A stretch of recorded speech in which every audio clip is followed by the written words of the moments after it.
That was me trying to be technical. I actually got me some headphones. I actually dictate with that, and I forgot to turn them off. Well, I'm glad So it worked for you, because I'm I going to was leave this definitely. technology to the young folk, but I got to learn it. Hey, but again, I want to welcome everybody to another week of these fantastic conversations. We took a week off last week because we had to rest. And not only did we have to rest, but we had to vote. And I know that all of our eyes were tuned in last week to look at the elections. We thought it was going to be one night, but we're still watching it. We're believers, and we have faith that the right shall always prevail. I do want to share that just a few things keep us reminded and grounded You know, we got to be reminded of this coronavirus, folk. For some of you, those who believe that this is not real, just keep looking at the morgues. And not only keep looking at the morgues, but some of you won't believe it until one of your loved ones demises from it. And I've had several friends who have gone on because of the virus, and their parents. So it's very real to me. So you all can go out and have fun. I'm going to stay in my little cubby hole till like after February. So y'all be praying for me. I do want to say that our topic tonight is about women. It's about a womanhood undefined, how it impacts raising girls. And it's kind of interesting we're talking about that in the midst of having the first female VP. And we are Kamala Harris, and we're just very excited about that. So we're going to start that conversation. But I want to talk very briefly about this. We need you all to tell your friends to please donate to us. Again, I don't like to sound like I'm big, and I'm not, because we're good and we're going to be good. But we need your help to help us invest back into the community. I want to give out some mini grants in January, and we need your help to do that. I want to give out several thousand, I didn't say $100,000, I said several $1,000 mini grants to organizations who can help us spread the word of social justice. And your giving will determine how many we can give out. We also want to award some of those mini grants to young people to do some YouTube videos for us, dealing with any aspect of social justice that they think appropriate. And of course, it's going to be in health, it's going to be in social, juvenile justice, also education and so forth. Those will get out. Those announcements will get out in January, and we'll have get out in February. Where am I at? I'm still We're in in November, and they're going to actually go out in It's going to be in December. Yes, December. go out in We'll get the December. announcement out in December, and we're going to award them in January. Yes. In January. So I know, Jackie, you're very excited about looking at those, and so am I. But I do want to share also, y'all.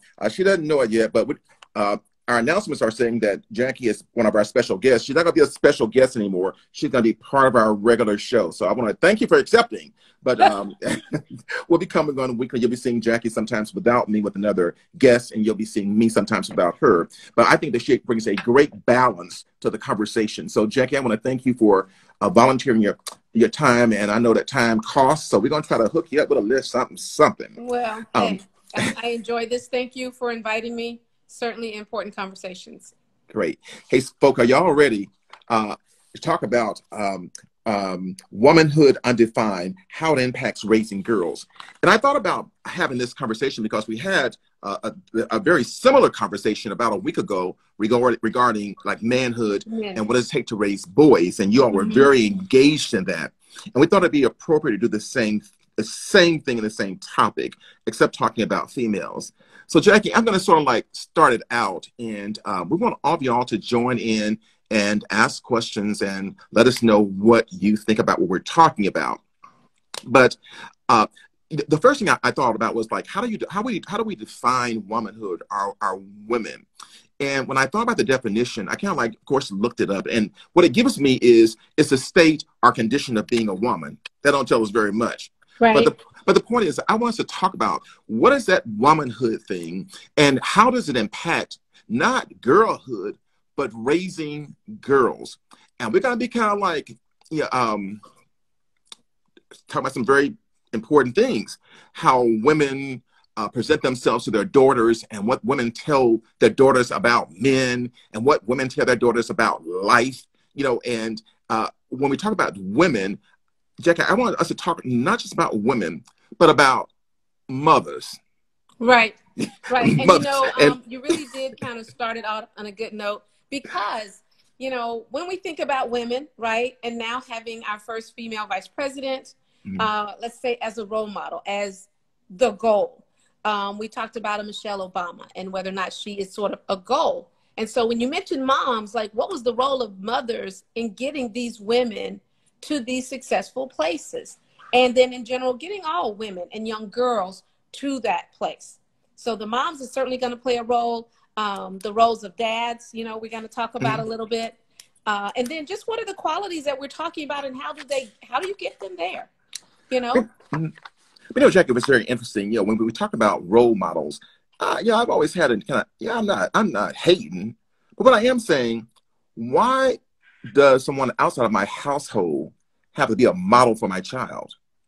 Well, let's talk about that. I mean, Yeah. if they're role models within the household, then that doesn't have to be. And I think when they're role models in the home, then the children naturally, you know, gravitate towards that, and they will say, you know, who's your role model? And the kids will say, my mom or my dad, Right. because they are there and they're actively engaged. And that's kind of what we're talking about. Like, Right. what does that mean? Because that's something that should be, you know, just natural and authentic for that child to see someone in their household, certainly people within their family and within their community as their role models. You know what I didn't do, Jackie? I did not tell them who I am. Some new viewers are on, and you did not do that. We're just so excited about the topic. We just started going. So jump in. Yeah, I'm Dr. Willie Miles. I am the president of Dr. Willie Miles Children's Foundation, located right here in Atlanta, Georgia. And our mission is to make children our priority. That is it, people. It's to make children our priority. And how do we do that? We do that by supporting programs and services throughout the greater Atlanta area, and really the state of Georgia, and really in other states that are tuning in to us. We take it very seriously. And we also believe that one of our purposes is to fund organizations, to spread the word that we're spreading. To fund this work. Yeah, exactly. Because children are our priority. Jackie, tell them about you. You know, I've had so many titles and worn so many that what I feel I am is a community educator. What is consistent throughout everything that I've done is educating from a community base and making sure that children understand the broader world around them. So I'm Jackie Clements, educator, activist, you know, a number of different things, but community educator is the title that I'm taking and sticking with. Jackie, can I sort of like change the conversation a little bit, and I hope you don't mind me talking about this, but I think it's just so significant. And when you talk about role models and sacrifice, and do you mind sharing your experience that you and I shared today about education, and they're requiring you to come back to work in the classroom and that kind of stuff? Do you mind sharing that? I don't mind sharing at all. I think it's a very common thing going on around the country. So of course, you know, I guess states are pressing school districts to return to quote unquote normal instructional settings in the midst of COVID-19, and not just in the midst of it, but when it's actually increasing. And as a classroom educator in this particular role, I was told that if I don't return to the physical building, that I could no longer teach in the school district. And so that is a recent development. I understand that there are hundreds and thousands of people in this situation. I did choose to not return. You know, I have special situations in my home, and my own life is worth a lot to me. And I do not believe there's a way to sanitize those environments, especially with younger children. Basically, you've got 300 to 400 people moving around a building, and there's just no way to control, the virus in that setting, as much as they may try. So it was really a choice between my life and my job, or the life of my family, myself, and my job. Easy choice, but difficult choice. Yeah, I want to tell you then that you are a wonderful woman role model, and women across the country ought to be applauding you and others who have made the sacrifice. The sacrifice is that I'm sacrificing for my family and for myself and for my life. So I'm not going back into a situation that is dangerous to us. So I want to applaud you, and don't you worry. You know, not at all. He has it all in his hands. And guess what? Who knows? Hey, we may be able to bring you on full time and pay you more than the school paid you. Hey, you know, I think, yes. Hey, I'm claiming that. I'm also just claiming that when you do your heart's work, which is what this is, you know, you let God handle the rest. You let him handle the resources. He always has. So But I very much enjoy this, and I'm looking to us expanding, but really excited, Dr. Miles, about those scholarships that we're going to be giving out, of that yes. funding. That is exciting. Okay. The audience, are you all ready? All right. There are 166 females in the United States. 166.7 million. Okay, I forgot this point seven. That point seven does count. And the million. Almost another million Yeah. women. And we thought it was very interesting that only in 10 states are there more men, about 51%, than women. And that is in Alaska, North Dakota, Wyoming, Utah, South Dakota, Colorado, Nevada, Idaho, Hawaii, and Montana.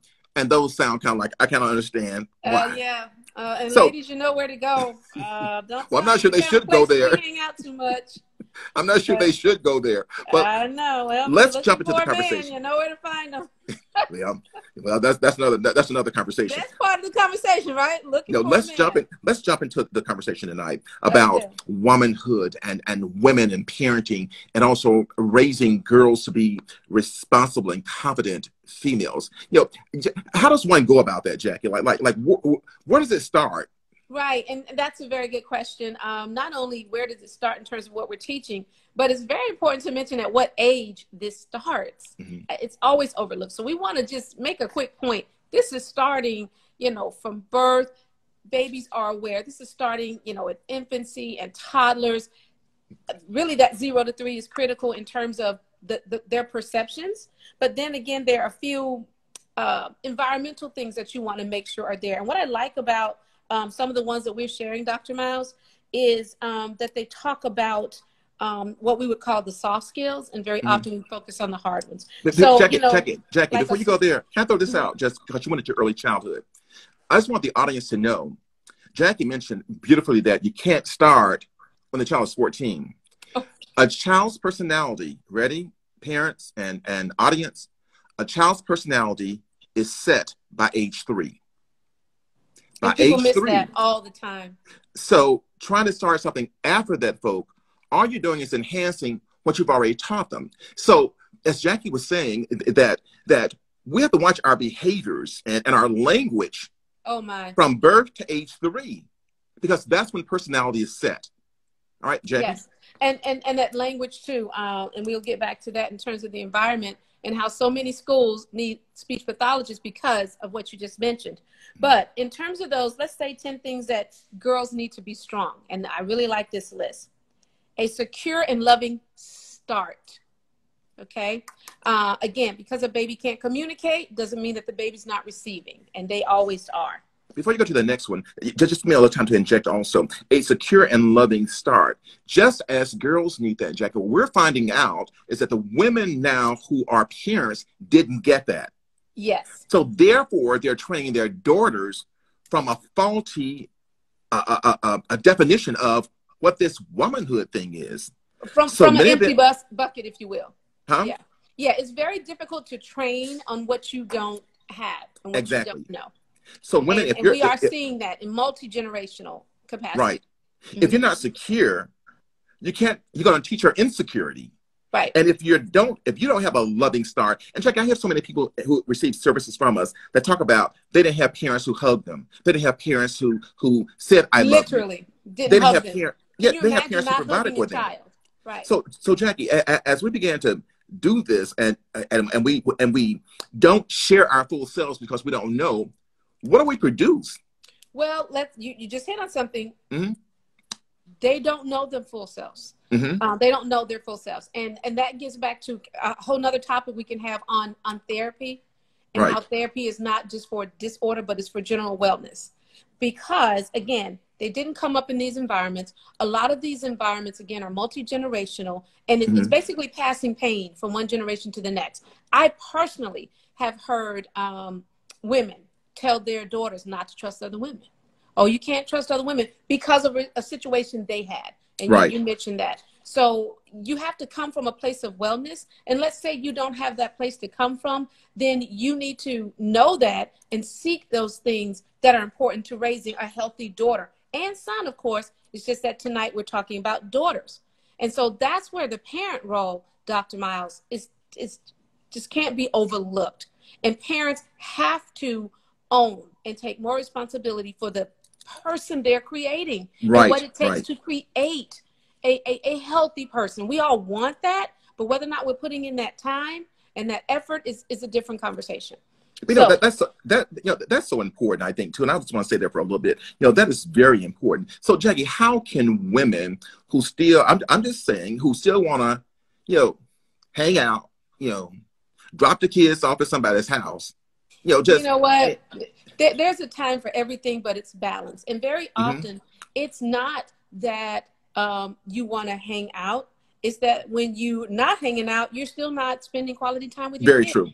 Very People true. really just feel like for a child, I need to provide a roof and food. Right. You know, make sure they get to school, not necessarily that they're doing anything while they're there. So it's the way we view parenting. And we have to realize it's an active engagement role. You can't passive parent.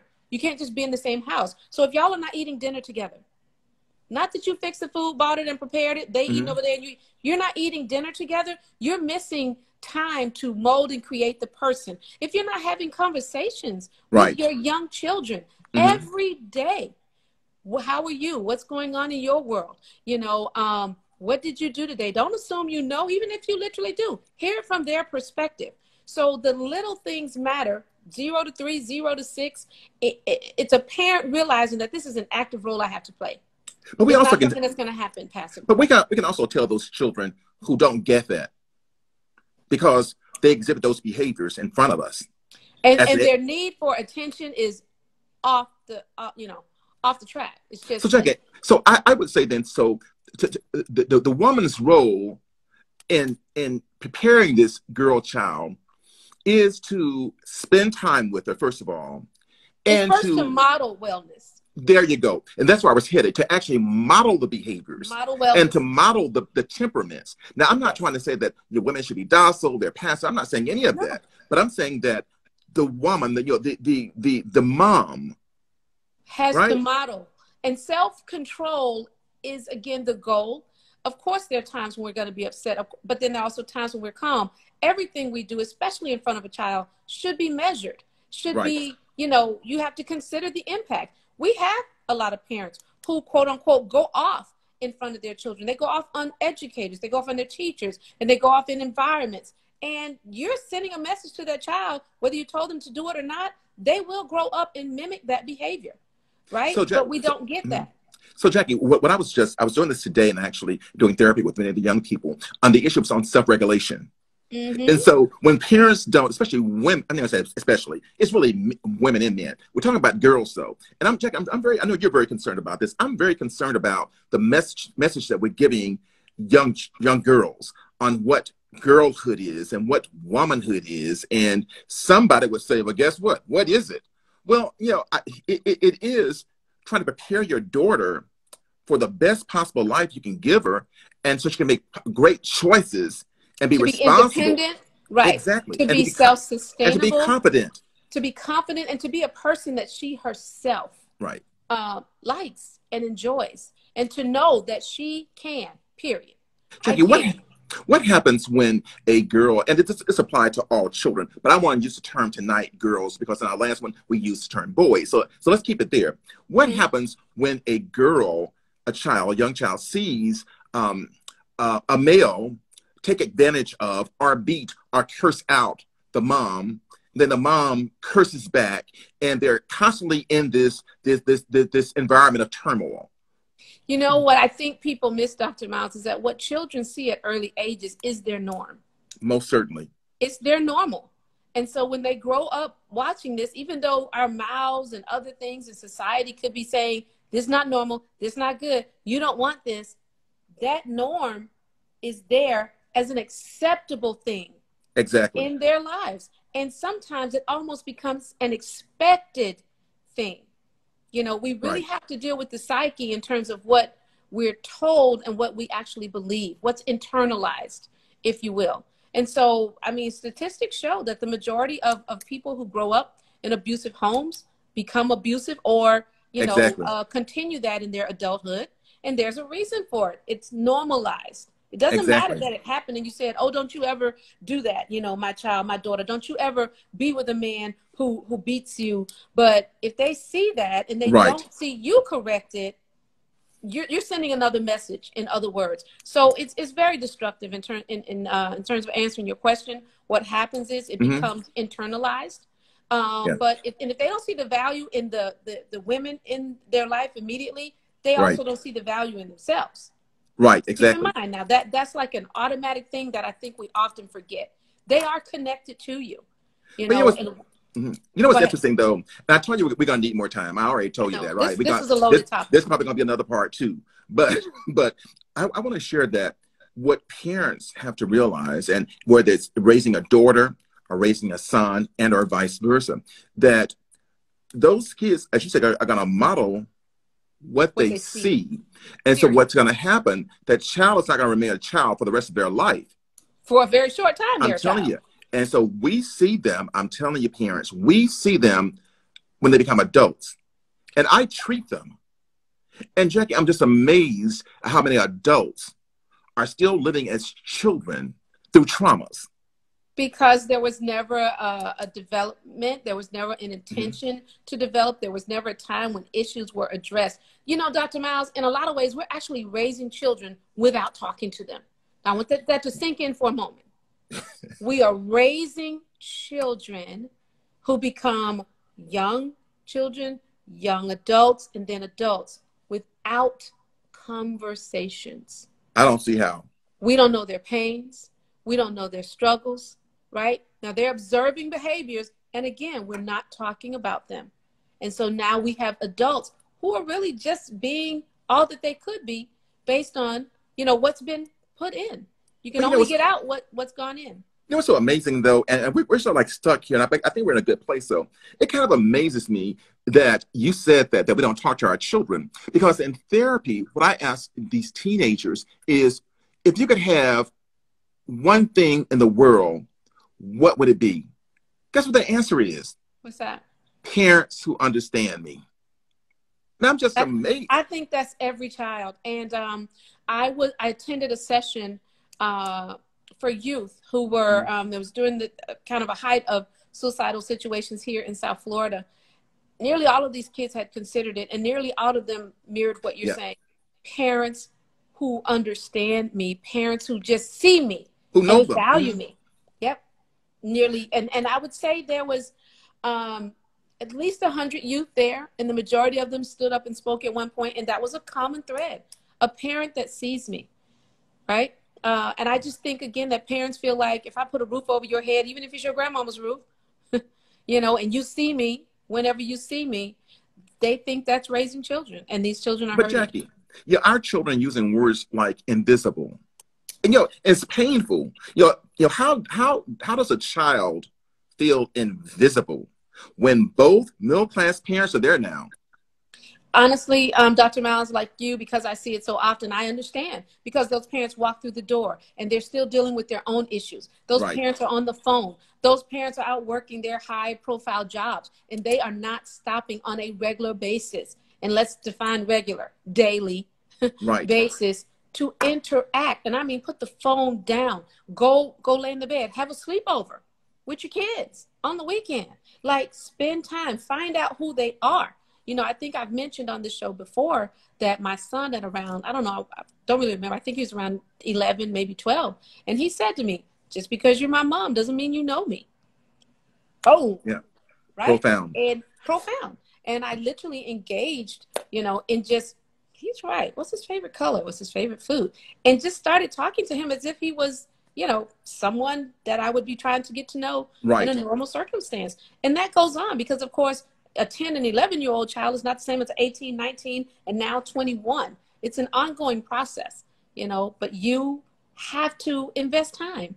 And you have to see them as individuals, Dr. Miles. Yeah. That's number one. Don't see that little 3-year-old as just somebody running around. That's an individual. That's a little person with thoughts and goals, and they're observing Feelings. everything. Do you know who they are? Are you having conversations with them? The key thing to this also is that with all children, and we're talking about girls, is that we're creating the adult. Which we forget. we're creating, because that child is not going to die and go away. I mean, hopefully they don't, but they're going to be growing up. And neither is that mindset that they right. grew up with. That's going up there with them too. And what you're putting in them is going to come out. Mm-hmm. And then at 14, you're saying, I don't know where they got it from. They got it from you at age 3. Right. Right. And then knowing that what you invest early is what they're going to have when that peer pressure sets in. Right. What voice do they have to counter that? Because, you know, middle school is going to happen. Peer pressure is real. Right. Influence is real. Now you have social media influence that is real. And you can't counter it, as Dr. Miles mentioned, at 14. No. If you haven't already put that in the pot, it's not going to come out in the flavor. It's just not. So you have to start out with that. You're trying to cook something, aren't you? Yeah, you got to put that seasoning in first. It's not going to stick. So, that's a good point. It's going to come out bland. It's going to come out bland. Right. And they're not going to have anything to rely on. Right. And at that point, you're not their main source, or the parent is not their main source. And so you kind of lose that opportunity. And I think that's what's happening, Dr. Miles. We are not getting to our children early enough because we think that they're not receiving at that age.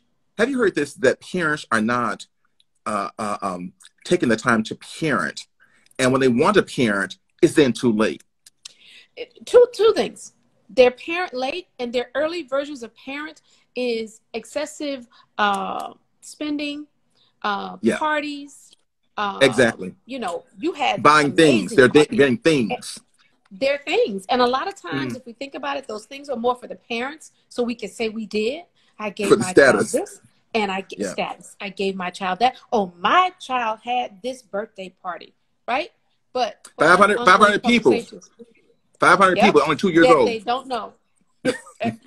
Yep. And then we're blasting social media. But are you sitting and talking? And here's another way to look at that, Dr. Mouse, because this is one of the things that I've always kind of wanted. Do your children know you? That's a good point. Do they know you? Do they know your likes and dislikes? Do they know how you grew up? Do they know where you grew up? You know, my son is now 21. And one thing he said to me is that he truly doesn't understand how people his age don't, quote unquote, know where they're from. They don't know where their parents from. He's like, how you not know where your parents from? Like, that's like self-identity. Because but nobody's talking. No one's talking. No one's talking. No one's talking. Well, I know you had this. I know you had this list of 10 things girls need to start with, and to be strong. So you want to go back through that list? I do. The next item is time to be a child. And Dr. Miles, that's another one that could be a whole workshop.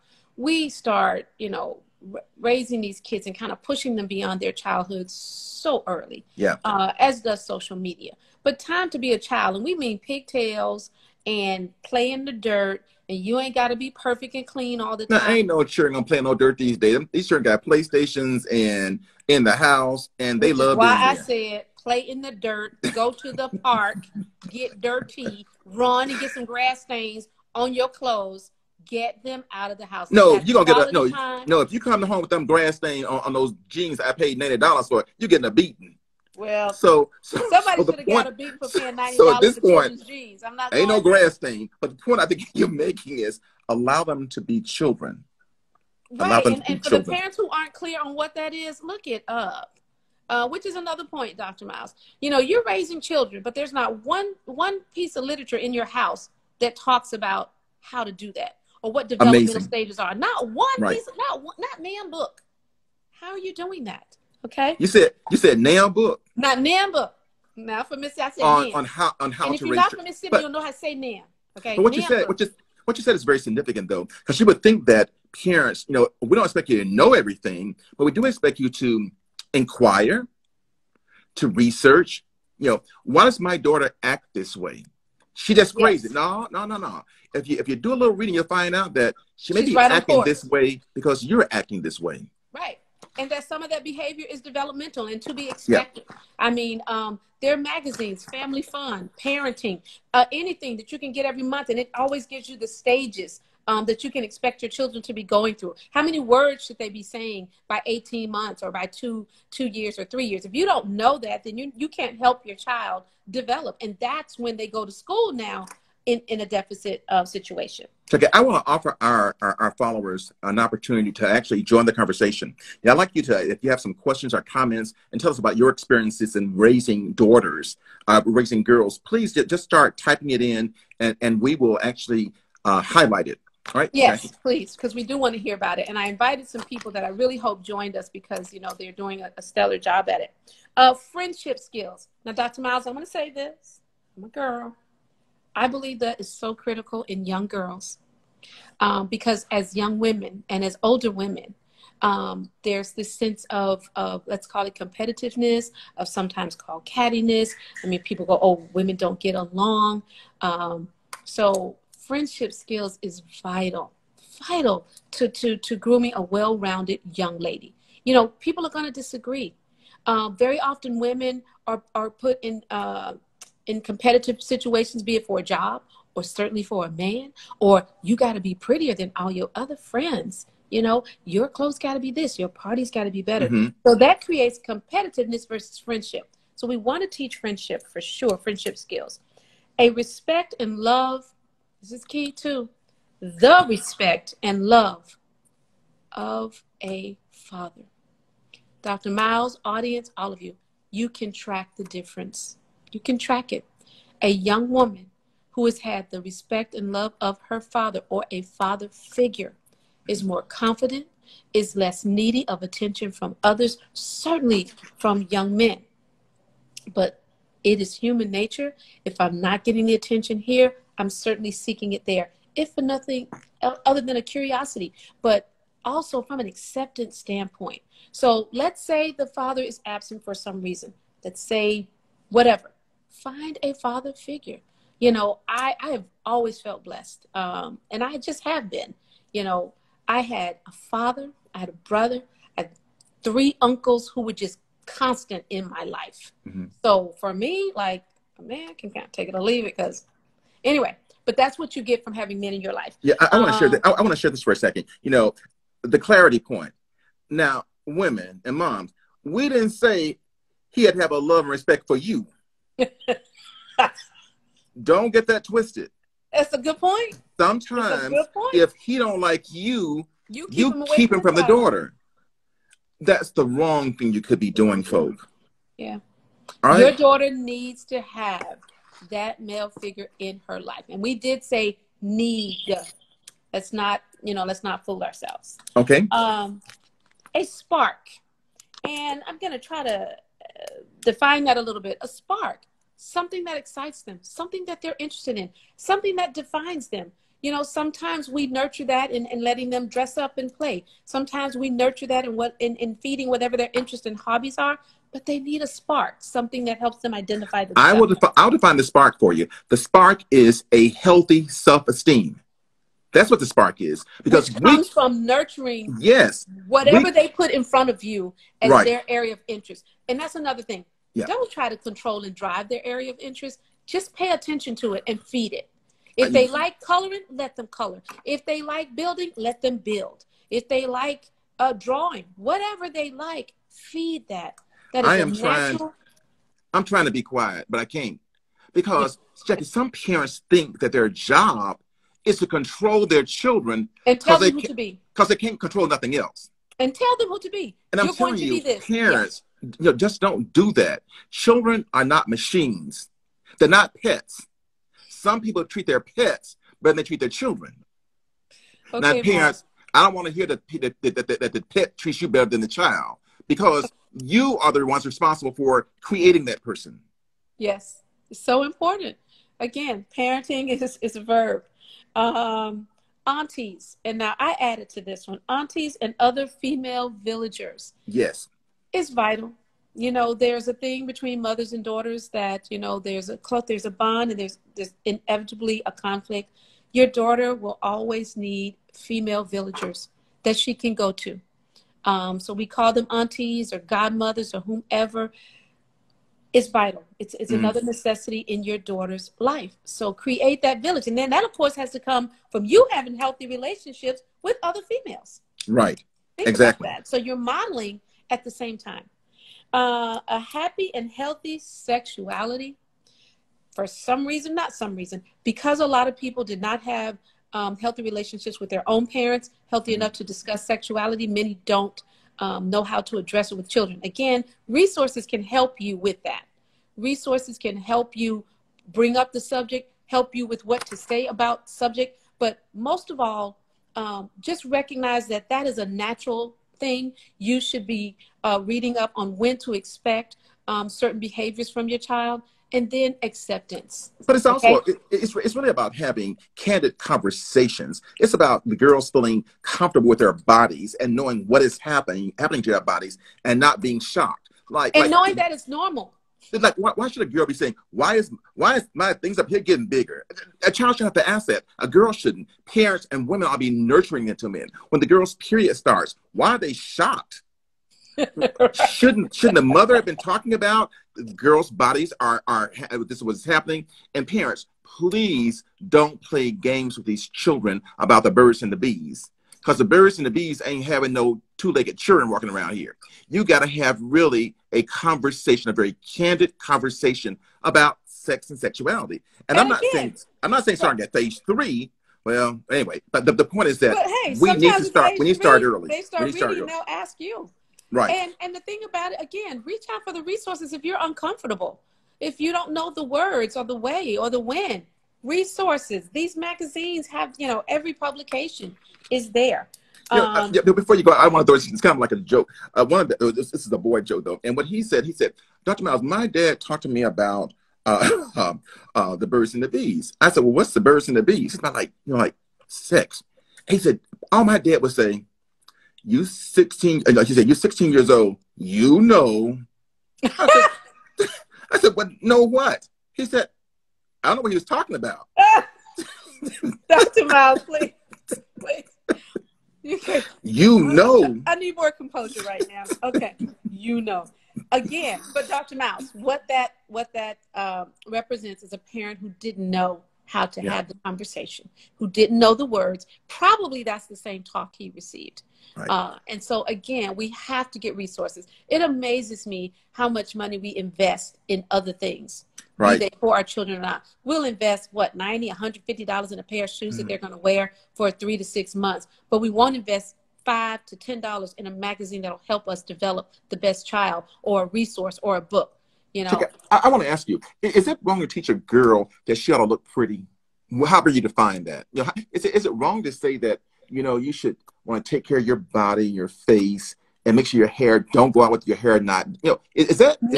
I think we should teach all children that being well groomed is a sign of self-love. Yes. And self-care.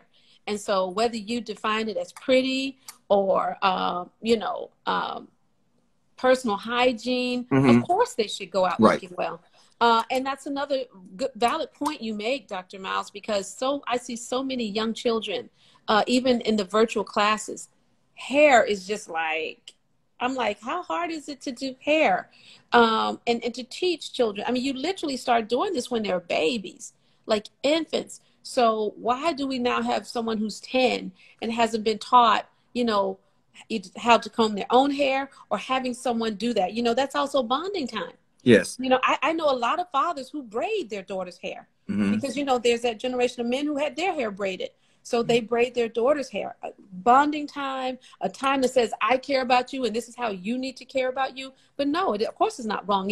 It's neglectful to not teach young girls and young men that being well groomed is important. Jackie, can we do this right now? Because we are running a little behind schedule because you're talking too much, not me. But can you run through this list of 1 through 10, just to read them so that our listeners can at least hear the list? Okay, I'm going to do the whole list again. A securing, loving start. Okay. A time to be a child, friendship skills, the respect and love of a father figure, a spark, aunties and other female villagers, they need their village, a happy and healthy sexuality. Again, that should not be a surprise. They should waltz into that with understanding. A backbone. Okay, the ability to speak up and defend themselves when they need it. Feminism. It's okay to be a girl. Don't give into the roles that's inferior. Girl power. And then spirit, inner peace, a sense of wellness with self. You know, one of the things we see a lot now, Dr. Miles, is Mhm. that young children, young girls don't know how to be by themselves. If they're alone, they figure that's a negative. That means something's wrong with me.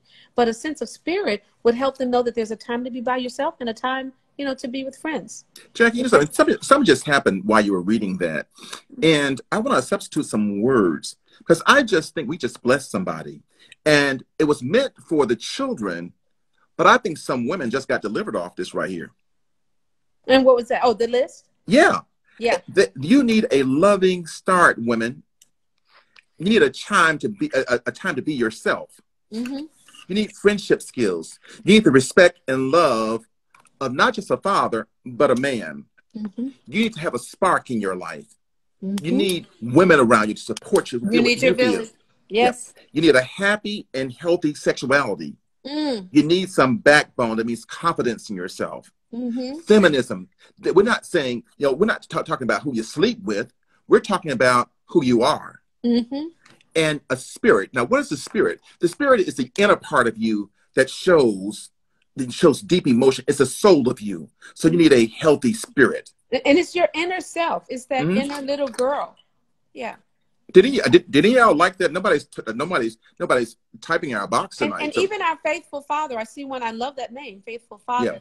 yeah, You know, he's a we constant. also want to know what the men think about what we're saying about women and young girls. And Dr. Miles, that was, you know, very insightful because you're right. These are all of the things that moms need and that Right. women need in general. And we know, of course, many are lacking just even an understanding that this is what the needs are. So Jackie, I like that you caught Jackie, that. I want to tell you that Faith the Father is one of our. He comes on a lot with us, and he primarily talks about boys and families. And but he has such a loving family and just an awesome father, And he has daughters. But each time he comes on, and I see their family, he talks about the daughter and the sons. You can see how the kids has just embraced him, and they talk about like who is the firmest in the house, and the kids immediately point to daddy. There you go. But they said that even though he's firm and rigid, they know he Fair and loves loving. them. Right.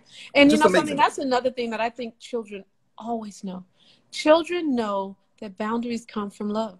Yes. Because people who don't love you don't care what you do.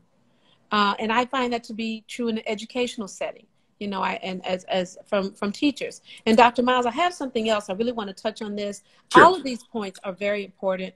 But I still think that as women, as young girls grow up and become women, their interaction with men or their significant others is key. And so I want to talk about, you know, four things that fathers can do Sure. To instill the can do in their girls. One is include her in your world. Now, how many times have we heard that the fathers take the boys out and the mothers take the daughters out? Okay.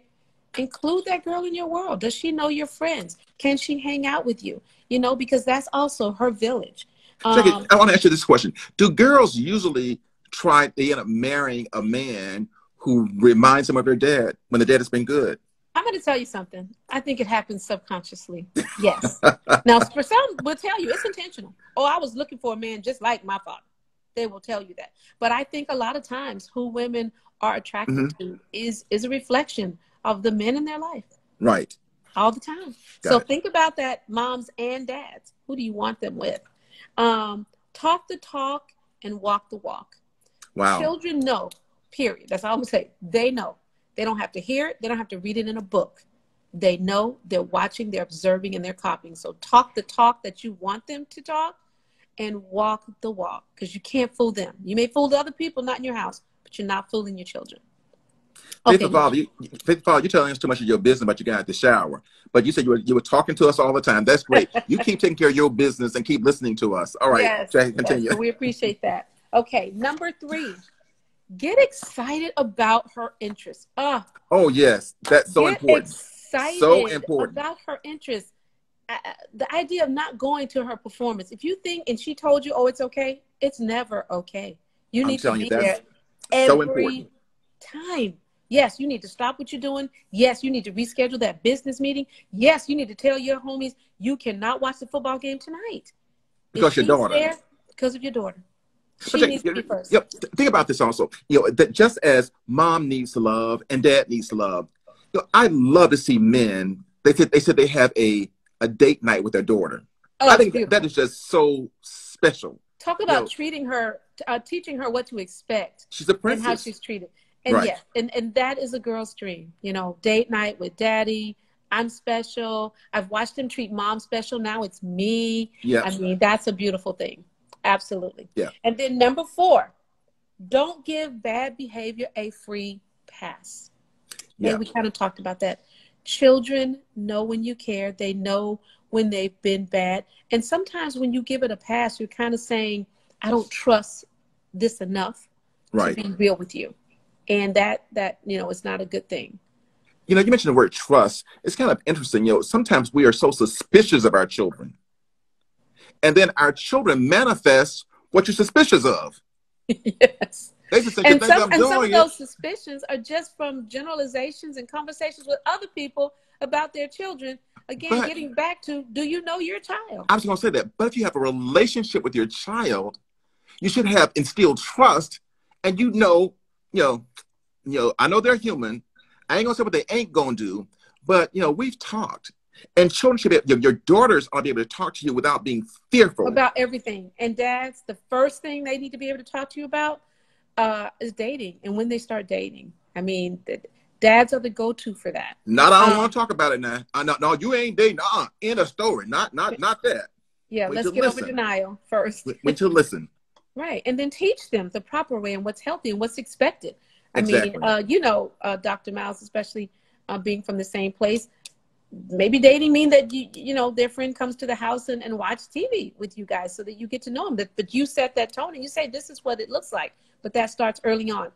We do have a comment from Faithful Father that I thought was really good. And he said, we have multiple generations that have not seen a demonstration or example of what that looks like. And we need folks to come along side these parents and to talk more about what it looks like. And, you need a parent roundtable. You need those parents who've done it and those who haven't, so they can share and swap. But again, so many conversations not happening, Dr. Miles, in our community. So in our communities, you mean in our homes?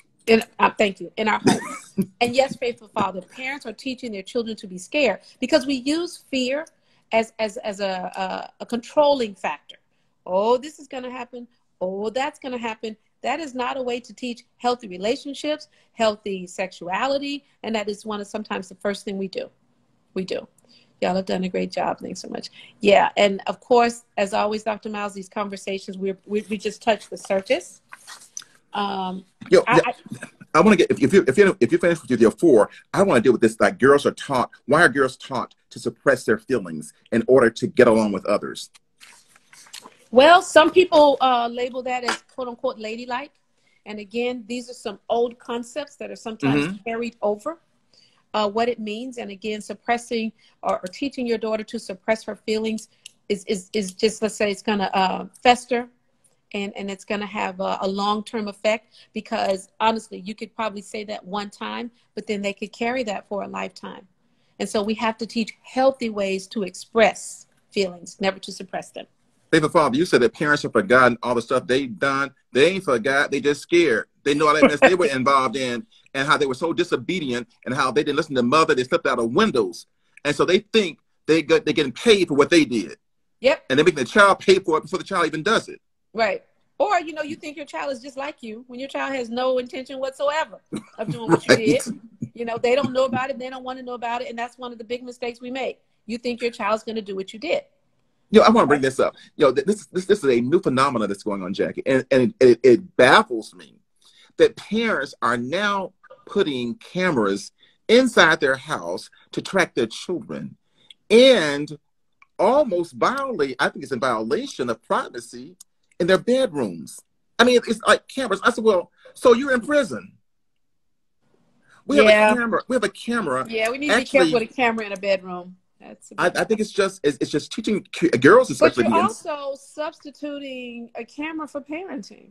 Yeah. I mean, children learn to communicate when you communicate. Yes. Don't tell them to do it, show them. And so right. You go in. And as a parent, listen, from the time you conceive, go ahead and know you're going to have those uncomfortable or difficult conversations. Again, that's what resources are for. But don't try to bypass them with a camera, with rules and other things like that. Just be prepared for the difficult conversations. And, you know, the other thing, we've talked about this, be prepared for them not to like you sometimes.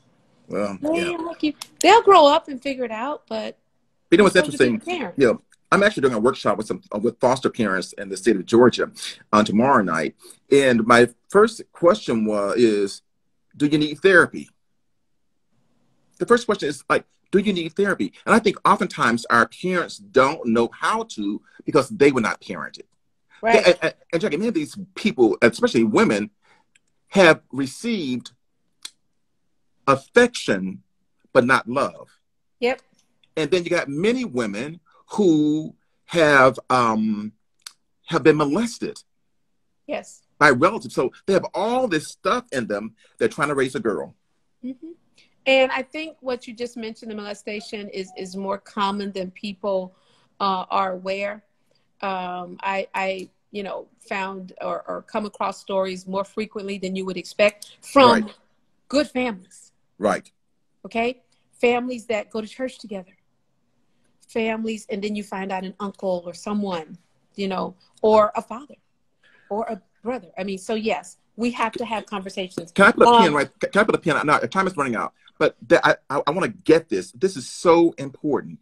If you have been molested as a female and trying to raise a daughter, folk, I'm telling you, it's critical that you get treatment for that, because you're going to be raising the girl with the same fears that you grew up with after the molestation. That means insecurity, not trusting, being afraid, you know, and not having healthy relationships. Right. And thinking, you know, I know of a friend whose mother did not necessarily have great relationships. And so she really tried to convince her daughter that she would also not have healthy relationships. And it was very difficult for the daughter to reach out and be in a healthy relationship. So yeah, we pass those things on. But Dr. Miles, there is the encouraging girls to own their success. I think this point is very important because I think this is how we got a Kamala Harris and a Michelle Obama. When girls are confident in their abilities, and that comes from life experience and from being encouraged. When girls are confident in their abilities, they are more likely to take the lead. Right. Okay. And that could be in school, it could be in careers, and it could also be not leading in terms of dominating a relationship, but being able to speak up and be a healthy balance in a relationship. Great. So that's important. Because girls often struggle with confidence and fear making mistakes, they are less likely to take risks. You need to encourage healthy mistakes. That's what the childhood is for. That's what you're there for them to make mistakes while they're growing up, for you to be there to use them as learning experiences. And so that as young women and as adults, they know that it's okay to venture out and they know how to recover from mistakes. All right, women, we're wrapping up. Hey, love yourselves. Love yourselves. We scratch the surface. Have confidence in yourself. And I can say, and Jackie can say, girl power. Girl power. And, you know, from men, from dad, mom and dad. Make it happen. Girl power. Hey, Jackie, we're out of town. You want to close out for us? I do. I want to thank our audience for being here. Faithful Father, some great comments. The rest of you, we really appreciate your presence. Again, we look forward to you being part of the journey and us supporting organizations in January. So do, you know, make whatever contribution to that cause that you feel comfortable with. And we look forward to seeing you next week as we continue these series. Please invite friends. These are meant to be conversations for all of us. So, Dr. Miles, thank you again for having me, and looking forward to our next conversation. Yeah, I want to say that. Everybody likes us, but they ain't sharing us. Yeah, y'all need to share us. Stop just liking us and start sharing us. Start sharing us. Right. Hey, folks, we'll see you next week. You've been absolutely wonderful. And in case someone hasn't told you this today, we love you. Thank you, Dr. Miles. Good night, everyone.